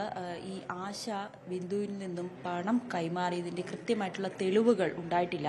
പക്ഷേ പിന്നീട് ചില രേഖകൾ, ഈ പണം തിരിച്ചടച്ചതിൻ്റെ ചില രേഖകൾ മാത്രമാണ് ഇപ്പോൾ കയ്യിലുള്ളത്. 10 ലക്ഷം രൂപയാണ് വാങ്ങിയത്, 30 ലക്ഷം രൂപ തിരികെ അടച്ചു എന്ന കാര്യം മാത്രമേ അറിയത്തുള്ളൂ. പക്ഷേ അതിൻ്റെ കൃത്യമായിട്ടുള്ള രേഖകളൊന്നും തന്നെ ഇവരുടെ കയ്യിലില്ല എന്നുള്ളതാണ് ഏറ്റവും പ്രധാനപ്പെട്ട കാര്യം. ഈ കോടതിയിൽ കേസുമായിട്ടൊക്കെ പോയാൽ അതിൻ്റെ ഒരു തെളിവുകൾ ആവശ്യമാണ്. ഒരു കാര്യം ചോദിച്ചത്, ഈ പൈസ കൊടുത്തതിൻ്റെ തെളിവുകളോ വാങ്ങിയതിൻ്റെ തെളിവുകളോ? അത് രണ്ടുമില്ല, പൈസ കൊടുത്തതിൻ്റെ ഇല്ല, വാങ്ങിയതിൻ്റെ ഇല്ല. പക്ഷേ ചേച്ചി ഫണ്ട് പലിശ മുതലും അടക്കം മാക്സിമം കൊടുത്തിട്ടുണ്ട് എന്നുള്ളതാണ് ഞാൻ കഴിഞ്ഞ ദിവസം സംസാരിച്ച പ്രകാരം ആശ പറഞ്ഞത്. അങ്ങനെ? അതെ അതെ അതെ. ഈ അക്കൗണ്ട് വഴിയാണോ കൊടുത്തത്, അത് നേരിട്ട് ക്യാഷ് ആയിട്ടായിരുന്നു കൊടുത്തിരുന്നതെന്നാണ് പറഞ്ഞത്. പക്ഷേ നമുക്കിത് അറിയില്ലായിരുന്നു. നമ്മൾ 11-ാം തീയതിക്ക് ശേഷം നമ്മൾ അറിയുന്നത്. ആദ്യം സൂയിസൈഡ് അറ്റംപ്റ്റ് ചെയ്തു, അതിനുശേഷം 3 ദിവസം ഹോസ്പിറ്റലിൽ ഇവിടെ തന്നെ അഡ്മിറ്റ് ആയിരുന്നു. തിരിച്ചു വന്ന അന്ന് തന്നെ പിന്നെ അവർ വന്ന് ഭീഷണിപ്പെടുത്തി. അന്ന് ഈവനിങ് രാത്രി അകത്ത് കയറിയാണ് ഭീഷണിപ്പെടുത്തിയത്. അതിനുശേഷം പിന്നെയും നിരന്തരമായിട്ട് കോളും ഒക്കെ ഉണ്ടായിരുന്നുകൊണ്ട് നമുക്കറിയില്ല. അപ്പോൾ അതിനുശേഷമാണ് നമ്മൾ വീട്ടിൽ ഇങ്ങനെ ഒരു കാര്യം അറിയുന്നത്. അപ്പോൾ അതിനുശേഷം രണ്ടാമത് നമ്മൾ SP ഓഫീസിൽ പരാതിപ്പെട്ട മിനിനാൾ പരാതിപ്പെട്ടു. അതിനുശേഷം അവിടെ നിന്ന് CI ഓഫീസിലേക്ക് റീഡയറക്റ്റ് ചെയ്തു. അവിടെ നിന്നാണ് ഒരു സൊല്യൂഷൻ എന്നുള്ള രീതിയിൽ അവർ പറഞ്ഞു വിട്ടു. ഇനി ഇവിടെ കയറി ബഹളം ഉണ്ടാക്കരുതെന്ന് പറഞ്ഞു. അവർ പുറത്ത് വെച്ച് വീണ്ടും ബഹളം ഉണ്ടാക്കി. അവർ CI ഓഫീസിൽ വന്നിട്ടും അവർ ഒച്ചപ്പാടും ബഹളമൊക്കെ ആയിരുന്നു എന്ന് വെച്ച് കഴിഞ്ഞാൽ പോലീസിന്റെ മുന്നിൽ വെച്ച്. അതെ അതെ, വീണ്ടും ഭീഷണിപ്പെടുത്തി. എന്ന് വെച്ച് കഴിഞ്ഞാൽ ഇയാള് പോലീസ് റിട്ടയർഡ് ഡ്രൈവറാണ്, അവിടെ വർക്ക് ചെയ്തിരുന്ന ആളാണെന്ന് എനിക്ക് തോന്നുന്നു. അപ്പം അവിടെ വെച്ചും അയാൾക്കൊരു കുഞ്ഞ് ഫ്രീഡം ഉണ്ടായിരുന്നു നമുക്ക് ഒരു ഇതുണ്ട്. അപ്പം പോലീസിന്റെ ഭാഗത്തും വീഴ്ച ഉണ്ടെന്ന് തന്നെ പറയേണ്ടതായിട്ട് വരും. പോലീസും ഇത് വേണ്ട രീതിയിൽ വേണ്ട രീതിയിൽ കൈകാര്യം ചെയ്തിട്ടില്ല. എന്ന് വെച്ച് കഴിഞ്ഞാൽ കുറച്ചും കൂടി ശക്തമായിട്ട് ഇടപെട്ടിരുന്നെങ്കിൽ ആൾക്ക് ഇങ്ങനത്തെ ഒരു ഇത് പറ്റില്ലായിരുന്നു എന്നുള്ളതാണ് എനിക്ക് പറയാനുള്ളത്. ഇന്നലെ മെനിഞ്ഞാന്ന് രാത്രി ഇവിടെ വന്ന് പ്രശ്നമുണ്ടായി. രാത്രി അതിനുശേഷം അവരിവിടെ വന്ന് ഫ്രണ്ടിൽ വന്ന് ഒച്ചപ്പാടൊക്കെ ഉണ്ടാക്കി. അപ്പോൾ അല്ലാതെ കോളൊക്കെ ഉണ്ടായിരുന്നതുകൊണ്ട് ആൾക്ക് നമുക്കറിയില്ല. അതിന്റെ റെക്കോർഡിംഗ് ഉണ്ടോ? മെസ്സേജിന്റെ തെളിവുകൾ ഇല്ല. അത് ഉണ്ടാവണം, അത് നോക്കണം. ഫോണിൽ ഉണ്ടാവണം, അത് നോക്കണം. ചേച്ചി അപ്പോൾ കൂടുതൽ ഡീറ്റെയിൽ ആയിട്ട് പറയുന്നത് ഇതിന് ശേഷമാണ്, ഈ 11-ാം തീയതിക്ക് ശേഷം. അതുവരെ നമ്മുടെ ഈ വീട്ടുകാർക്ക് ആർക്കും ഒരു രൂപ പോലും കടവില്ല. എന്ന് വെച്ച് കഴിഞ്ഞാൽ ബാങ്കിൽ പോലും കടവില്ലാത്ത ആളുകളാണ് ഇവിടെ. എന്തിനാണ് ആശ അപ്പോൾ ഇത്രയും തുക കടം വാങ്ങിയത്? മുകളിലേക്ക് 2 റൂം എടുത്തിട്ടുണ്ട്. മിക്കവാറും അതിനൊക്കെ വേണ്ടിയിട്ടായിരിക്കാം ചിലവിട്ടുണ്ടാവുക. എന്ന് വെച്ചാൽ നമ്മളിലേക്ക് അത് കൂടുതൽ ഇതായിട്ട് വന്നിട്ടില്ല. ചേച്ചി പറഞ്ഞ പ്രകാരം ഇവര് അത് ഭീഷണിപ്പെടുത്തുമ്പോൾ ഇവിടെ വീട്ടുകാരെ അറിയാതിരിക്കാനായിട്ട് ചേച്ചി പിന്നെയും ഫണ്ട് കൊടുക്കുമായിരുന്നു. അതായത് ചേട്ടൻ NRI ആയിരുന്നു. ആള് 20 വർഷത്തോളം ആള് ഗൾഫിൽ കിടന്ന് പണി ഉണ്ടാക്കിയെടുത്ത പൈസ ഡെപ്പോസിറ്റ് ഉണ്ടായിരുന്നു. പിന്നെ ഇവിടെ അമ്മയുണ്ട്, അമ്മയുടെ ഡെപ്പോസിറ്റ് ഉണ്ടായിരുന്നു 5 ലക്ഷം അങ്ങനെ ഉണ്ടായിരുന്നു. അപ്പോൾ ചേച്ചിക്കാണെങ്കിൽ ഇതിനെപ്പറ്റി വലിയ ധാരണയില്ല, ഫണ്ടിനെ പറ്റി വലിയ മാനേജ് ചെയ്യാനായിട്ടും വലിയ ധാരണ ഉണ്ടായിരുന്നില്ല. അപ്പോൾ ചേച്ചി ഇടയ്ക്കിടയ്ക്ക് ഇവർ ചോദിക്കുമ്പോൾ പൈസ കൊടുത്തുകൊണ്ടിരുന്നു. അപ്പോൾ നമ്മൾ ചേച്ചി സംസാരിച്ച പ്രകാരം ഇവരുടെ അതിൽ മേടിച്ചാലും ഇരട്ടിയായിട്ടാണ് കൊടുത്തു എന്നുള്ള രീതിയിലാണ് ചേച്ചി സംസാരിച്ചത്. പിന്നെയും അവർ എത്ര രൂപയാണ് ആവശ്യപ്പെടുന്നത്? പിന്നെയും 18 ലക്ഷം എന്നൊക്കെ പറഞ്ഞിട്ടാണ് അവർ പിന്നെയും സംസാരിക്കുന്നത്. അവർ പറയുന്നത് ആശ പൈസ കൊടുത്തു തീർത്തിട്ടില്ല എന്നാണ്. തീർത്തിട്ടില്ല എന്നാണ് അവർ പിന്നെയും പറഞ്ഞുകൊണ്ടിരിക്കുന്നത്. അപ്പോൾ അതിനായിട്ട് നമുക്ക് പ്രൂഫും ഇല്ല. എന്ന് വെച്ച് കഴിഞ്ഞാൽ ഇവർ ക്യാഷായിട്ടാണ് അങ്ങോട്ടും ഇങ്ങോട്ടും ഡീലിംഗ് ഉണ്ടായിട്ടുള്ളതെന്നാണ് തോന്നുന്നത്. നമുക്ക് പ്രൂഫായിട്ട് നമ്മുടെ കയ്യിൽ കൈവശമില്ല, അവരുടെ കയ്യിലും ഇല്ല. അപ്പോൾ ഇത് എന്താ പറയുക, ഇങ്ങനെ ഒരു സംഭവം ഇനി ഇല്ലാതിരിക്കാനായിട്ടാണ് നമ്മൾ ഇങ്ങനത്തെ ഒരു സംഭവം ഇനി ഉണ്ടാവരുത്. ഈ പ്രദീപ് പോലീസിലായതുകൊണ്ട്, അതിന്റെ പോലീസിലൊരു ഇടപെടൽ ഉള്ളത് കൊണ്ട് ഈ മക്കളെ കള്ളക്കേസിൽ കൊടുക്കുമെന്ന്. അതെ, അങ്ങനെ വന്നിട്ടാണ് ഇവിടെ വന്ന് ഭീഷണിപ്പെടുത്തിയത്. അതായത് ഗേറ്റിന്റെ പുറത്ത് വന്ന് ഭീഷണി സ്വരം നന്നായിട്ട് മുഴക്കിയിട്ടുണ്ട്. എന്ന് വെച്ച് കഴിഞ്ഞാൽ നമ്മളതിന്റെ വീഡിയോ ഒക്കെ എടുത്തിട്ടുണ്ട്. അത് നമുക്ക് എല്ലാവരിലേക്കും അത് ഞാൻ ഷെയർ ചെയ്തിട്ടുണ്ടായിരുന്നു. എന്തോ അതാണ്. ഇനി എന്താണ് അടുത്ത നടപടി? ഈ പോസ്റ്റ് നമ്മൾ മുഖ്യമന്ത്രിക്കും അതുപോലെ DGP അതുപോലെ മനുഷ്യാവകാശ കമ്മീഷൻ അവരിലേക്ക് പരാതിയായിട്ട് എന്തായാലും മുമ്പോട്ട് പോകും. ഇന്നിപ്പോൾ പോസ്റ്റ്മോർട്ടം ഇപ്പോൾ 10 മണിക്ക് ശേഷം ആയിരിക്കും ബോഡിയും കൂടെ 10:30 ഒക്കെ ആകുമ്പോഴേക്കും കൂടെ എത്തിക്കുകയായിരിക്കും. അപ്പം അതിനുശേഷം 3 മണിക്കാണ് സംസ്കാരം പറഞ്ഞിരിക്കുന്നത്. പോലീസ് എത്തി നിങ്ങളുടെ മൊഴിയൊക്കെ രേഖപ്പെടുത്തി. നമ്മൾ അതിനുശേഷം ഇപ്പോൾ ഈ സംഭവിച്ചതിന് ശേഷം വന്നിട്ടില്ല. അവർ ഇന്നലെ വന്നിട്ടുണ്ടായിരുന്നു, 2 പോലീസുകാർ വന്നു. പക്ഷേ എല്ലാവരും ഉണ്ടായിരുന്നില്ല. ഇന്ന് ഒന്നും പറഞ്ഞിട്ടില്ല, പിന്നീടൊന്നും പറഞ്ഞിട്ടില്ല. ഇവർക്കെതിരെ നടപടി വേണമെന്ന് ആവശ്യപ്പെട്ട് മുന്നോട്ട് പോകാൻ തന്നെയാണ്. ഉറപ്പായിട്ടും തീർച്ചയായും. എന്ന് വെച്ച് കഴിഞ്ഞാൽ നിരന്തരമായിട്ടുള്ള ടോർച്ചറിങ്ങിന്റെ പേരിലാണ് ചേച്ചി അങ്ങനെ ചെയ്തത്. 4 പേജിലാണ് ചേച്ചി എഴുതി വെച്ചിരിക്കുന്നത് ഇവർക്ക് അഗേൻസ്റ്റ്. 4 പേജിൽ ചേച്ചി എഴുതി വെച്ചിട്ടാണ് ആള് അങ്ങനെ ചെയ്തിട്ട് ഇവിടുന്ന് ആ പുഴയിൽ ചെന്നിട്ട് ചെയ്തിരിക്കുന്നത്. അപ്പോൾ ഇതുമായിട്ട് നമ്മൾ ശക്തമായിട്ട് തന്നെ മുമ്പോട്ട് പോകും ഉറപ്പായിട്ടും. എൽദോ അങ്ങനെയാണ് പറയുന്നത്. കുടുംബം എന്തായാലും നിയമപരമായി മുന്നോട്ട് പോകാൻ തന്നെയാണ് തീരുമാനിച്ചിരിക്കുന്നത്. അതിദാരുണമായ സംഭവം തന്നെയാണ്. ഇനി ഒരു കുടുംബത്തിനും ഇങ്ങനെ ഒരു അവസ്ഥ വരരുത് എന്നുകൂടിയാണ് ഈ ആശയുടെ കുടുംബം പറഞ്ഞു വെക്കുന്നത്. റൈറ്റ്, നവമി ദിനേശാണ് ആശയുടെ വീട്ടിൽ നിന്നും ചേർന്നത്. എന്നാലും അതിദാരുണമായിട്ടുള്ള മനസാക്ഷി ഞെട്ടിപ്പിക്കുന്ന സംഭവങ്ങളാണ് കേൾക്കുന്നതെല്ലാം. പോലീസുകാരൻ എന്താണെങ്കിലും വെറുതെ വിടരുത് എന്നുള്ളതാണ് നാട്ടുകാരുടെയും ഒപ്പം നമ്മൾ ഓരോരുത്തരും ആഗ്രഹിക്കുക. കാരണം അത്രയും ക്രൂരതയാണ് ആ കുടുംബത്തോട് അവർ ചെയ്യുന്നത്. മറ്റൊരു വാർത്തയിലേക്ക് പോയാൽ ഡൽഹി മുഖ്യമന്ത്രി രേഖാ ഗുപ്തയ്ക്ക് നേരെ ആക്രമണം. മുഖ്യമന്ത്രിയുടെ മുഖത്തടിക്കുകയായിരുന്നു. പ്രതിവാര പരിപാടിയായ ജൻ സുൻവായിൽ പങ്കെടുക്കുന്നതിനിടെയായിരുന്നു ആക്രമണം. രേഖാ ഗുപ്തയെ ആശുപത്രിയിൽ പ്രവേശിപ്പിച്ചു.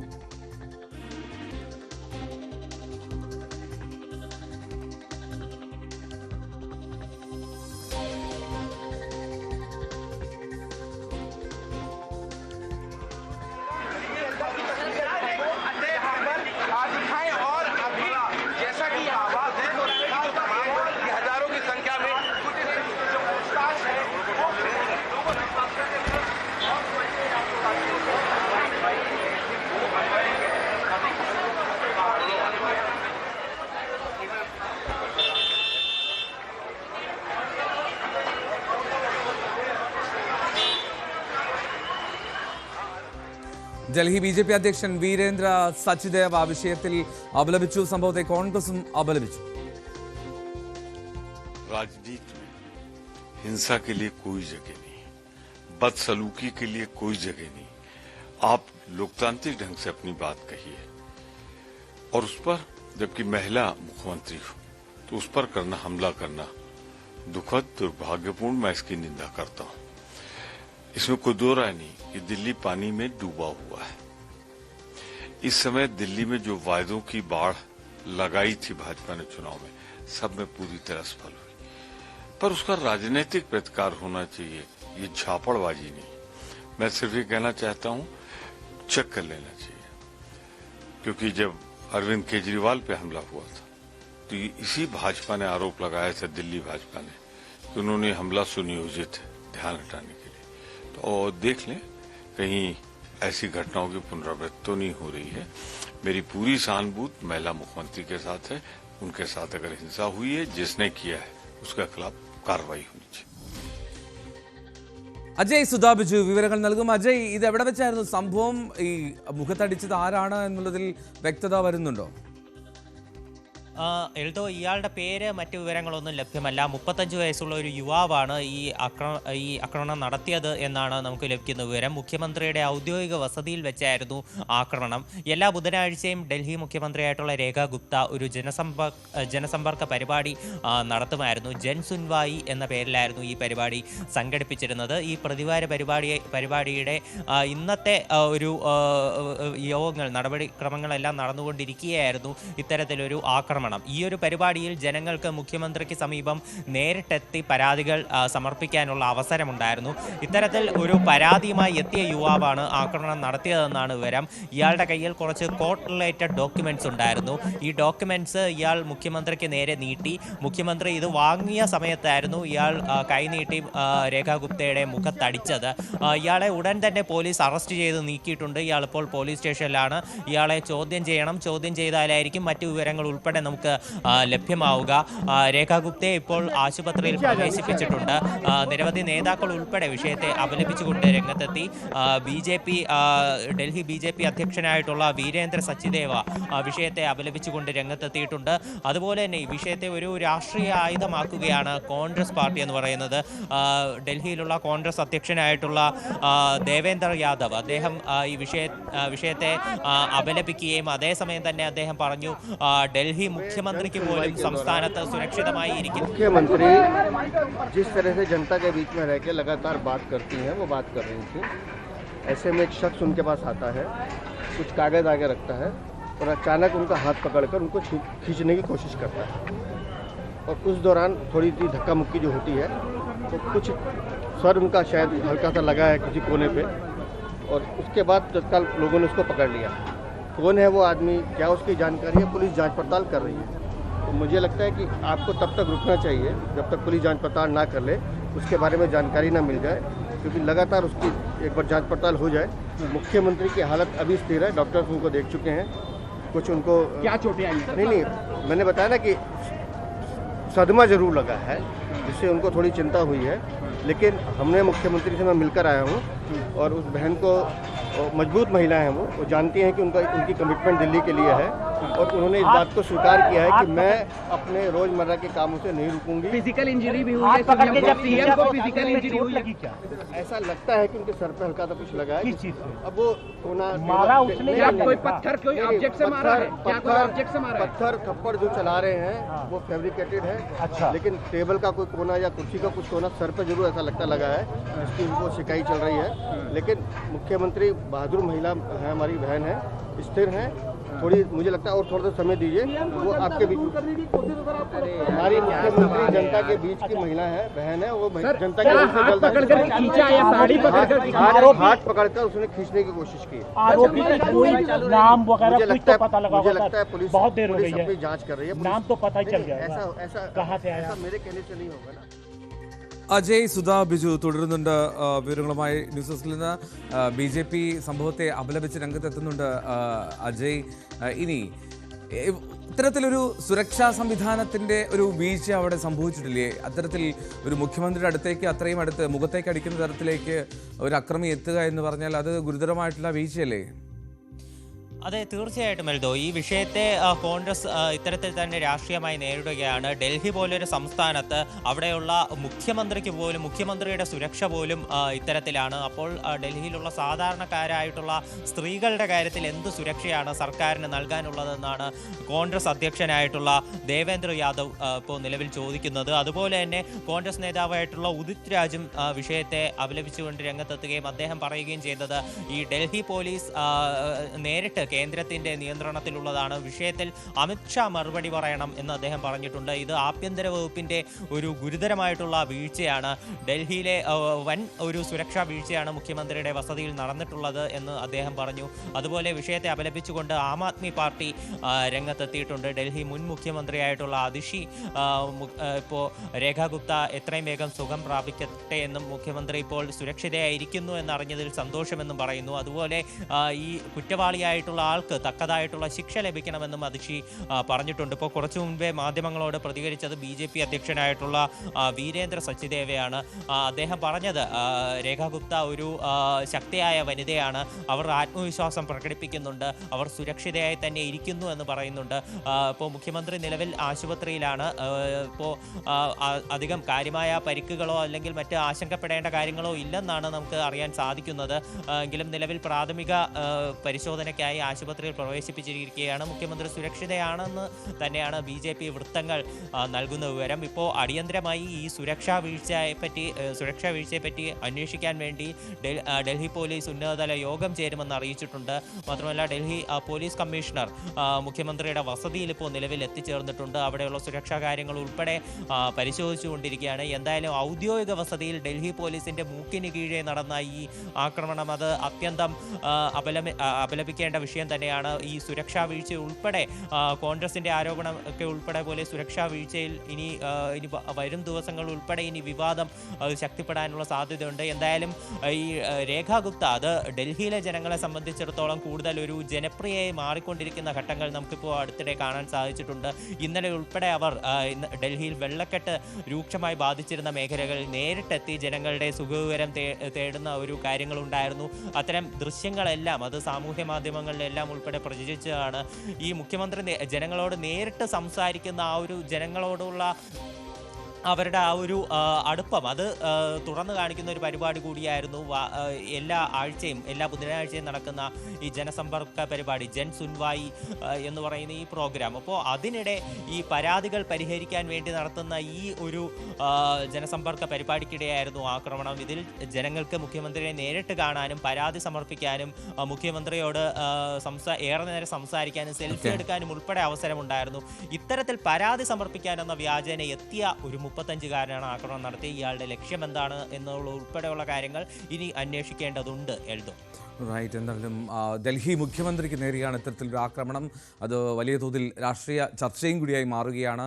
മുഖത്തടിക്കുകയായിരുന്നു അക്രമി. എന്താണ് ലക്ഷ്യം, എന്താണ് അദ്ദേഹത്തിൻ്റെ പിന്നിലെ ഒരു സാഹചര്യം എന്താണെന്നൊന്നും വ്യക്തതയായി വരുന്നതേയുള്ളൂ. കൂടുതൽ വിവരങ്ങൾ വരും മണിക്കൂറിൽ ലഭ്യമാകുമെന്ന് കരുതാം. എന്തായാലും ആരോഗ്യവതിയാണ്. മുഖത്ത് ഏറ്റ അടിയാണ് ഡൽഹി മുഖ്യമന്ത്രിക്ക്. എന്തായാലും ആശുപത്രിയിൽ പ്രവേശിപ്പിച്ചിരിക്കുന്നു. അജയ് സുധാ ബിജുവാണ് വിവരങ്ങൾ നൽകിയത്. ന്യൂസ് ഡെസ്കിൽ നിന്ന് ഒരിടവേള.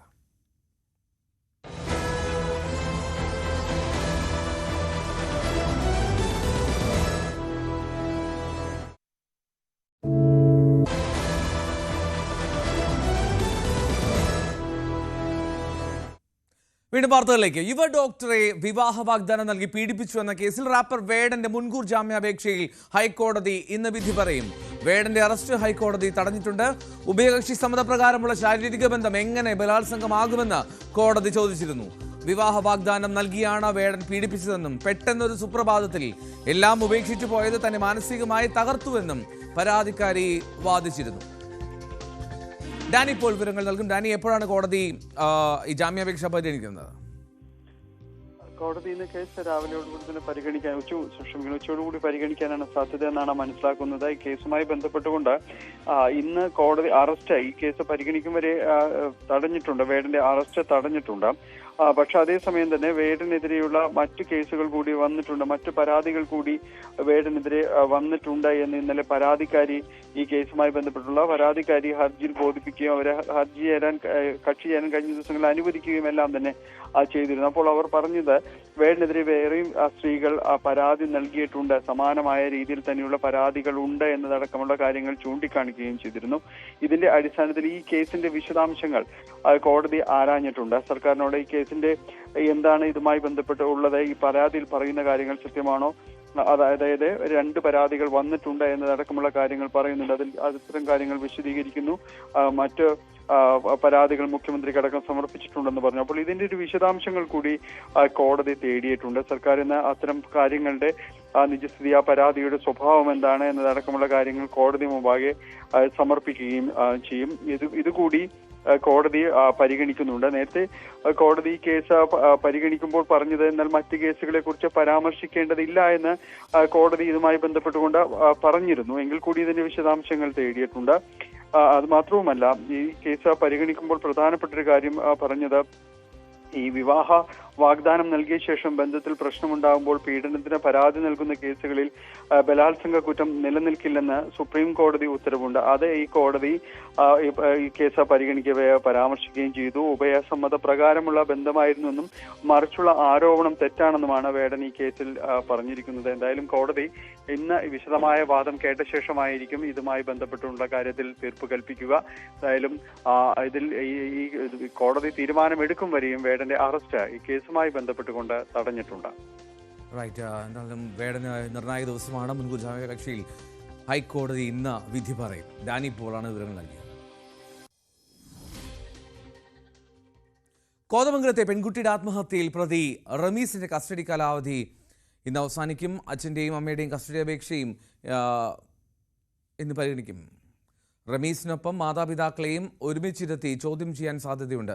ആത്മഹത്യ പ്രേരണ കുറ്റമാണ് നിലവിൽ മാതാപിതാക്കൾക്കും സുഹൃത്തുക്കൾക്കും എതിരെ ചുമത്തിയിട്ടുള്ളത്. കോഴിക്കോട് അമീബിക് മസ്തിഷ്ക ജ്വരത്തിൻ്റെ ഭീതി ഇപ്പോഴും ഒഴിഞ്ഞിട്ടില്ല.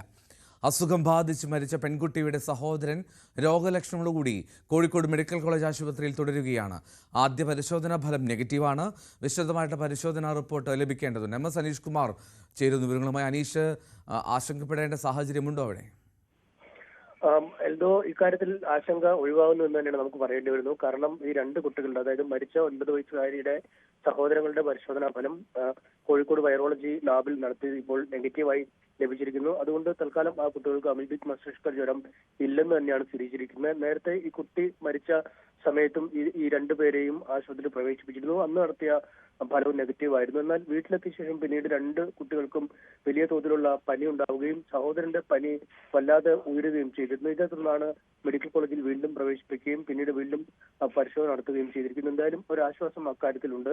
മരിച്ച കുട്ടിയോടൊപ്പം ഈ കുട്ടി കുളിച്ച കുളത്തിൽ നിന്നും, അതായത് ഈ അമീബിക് മസ്തിഷ്ക ജ്വരം ബാധിച്ചതെന്ന് കരുതുന്ന കുളത്തിൽ ഇവരും ഒപ്പം കുളിച്ചിരുന്നു. ഒപ്പം ഈ കുട്ടിയുമായി ഇരുവരും കളിക്കുകയും ഒക്കെ ചെയ്യുന്നു. അതുകൊണ്ട് തന്നെയാണ് അങ്ങനെ ഒരു സംശയം ഉണ്ടായിരുന്നത്. പക്ഷേ ആ സംശയത്തിന് ഇപ്പോൾ അടിസ്ഥാനമില്ല. ഈ 2 കുട്ടികൾക്കും അമീബിക് മസ്തിഷ്ക ജ്വരം ഇല്ലെന്ന് സ്ഥിരീകരിച്ചിരിക്കുകയാണ്. ഒപ്പം മറ്റ് 2 പേർ കൂടി ഇപ്പോൾ കോഴിക്കോട് മെഡിക്കൽ കോളേജ് ആശുപത്രിയിൽ മസ്തിഷ്ക ജ്വരം ബാധിച്ച് ചികിത്സയിൽ കഴിയുന്നുണ്ട്. ഇതിൽ 3 മാസം മാത്രം പ്രായമുള്ള കുട്ടിയുടെ ആരോഗ്യനില അങ്ങേയറ്റം ഗുരുതരമായി തന്നെ തുടരുകയാണ്. അതിതീവ്ര പരിചരണ വിഭാഗത്തിലാണ് ആ കുട്ടിയുള്ളത്. മറ്റൊരു 49 വയസ്സുകാരനായ യുവാവാണ്. അദ്ദേഹത്തിന്റെ ആരോഗ്യനില ഏതാണ്ട് മെച്ചപ്പെട്ട് വരുന്നുണ്ട്. അപകടനില തരണം ചെയ്തു എന്നാണ് അധികൃതർ പറയുന്നത്. ജില്ലയുടെ എല്ലാ മേഖലകളിലുമായി ഈ അമീബിക് മസ്തിഷ്ക ജ്വരം വരാനിടയുള്ള സാഹചര്യങ്ങളിൽ സൂക്ഷ്മത പുലർത്തണമെന്ന് ആരോഗ്യവകുപ്പ് നിർദ്ദേശം നൽകിയിട്ടുമുണ്ട്. എൽദോ. റൈറ്റ്. MS അനീഷ് കുമാറാണ് വിവരങ്ങൾ നൽകിയത്. ആദ്യ പരിശോധനാ ഫലം നെഗറ്റീവാണ് എന്നുള്ളതാണ് ആശ്വാസകരം. ഇനി കൂടുതൽ പ്രശ്നങ്ങളിലേക്ക്, സങ്കീർണതയിലേക്ക് പോകുന്നില്ല എന്നാണ് പ്രതീക്ഷിക്കുന്നത് എന്ന് റിപ്പോർട്ട് ചെയ്യുന്നു അനീഷ് കുമാർ കോഴിക്കോട് നിന്ന്. 9 മണിയുടെ വാർത്തയുടെ സമയം പൂർത്തിയാവുകയാണ്. ഇനി ഞാൻ നേരത്തെ സൂചിപ്പിച്ചതുപോലെ വളരെ പ്രധാനപ്പെട്ട ഒരു വാർത്തയാണ് വരാൻ പോകുന്നത്. News 18-ൽ ജൈനമയെ കൊന്ന ശേഷം എന്തുണ്ടായി എന്നുള്ളതിൻ്റെ വിശദമായിട്ടുള്ള വിവരങ്ങൾ, അത് കൃത്യമായിട്ടുള്ള വെളിപ്പെടുത്തൽ വരാൻ പോകുന്നു. അല്പസമയത്തിനകം ന്യൂസ് ട്രെൻഡ്സിൽ നമുക്ക് കാണാം. ഉടൻ ചേരും.